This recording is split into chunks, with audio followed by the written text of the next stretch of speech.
ઘોગંબા ખાતે ઔદ્યોગિક રોજગાર અને એપ્રેન્ટિસ ભરતી મેળો યોજાયો।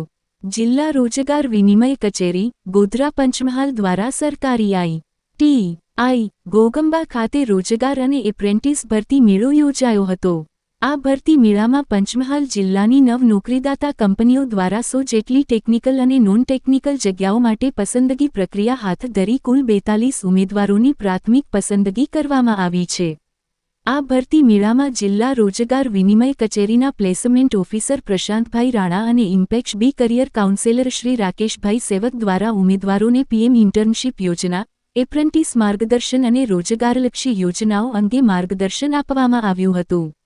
ઉલ્લેખનીય છે કે આ રોજગાર ભરતી મેળામાં વિવિધ લાયકાત અને કૌશલ ધરાવતા 70 જેટલા હાજર મહિલા અને પુરુષ ઉમેદવારો પૈકી 42 ઉમેદવારોની 9 નોકરીદાતાઓ દ્વારા ઇન્ટરવ્યૂ પ્રક્રિયાના માધ્યમથી સ્થળ ઉપર જ પ્રાથમિક પસંદગી કરવામાં આવી હોવાનું જિલ્લા રોજગાર વિનિમય કચેરી, પંચમહાલ દ્વારા એક યાદીમાં જણાવાયું છે।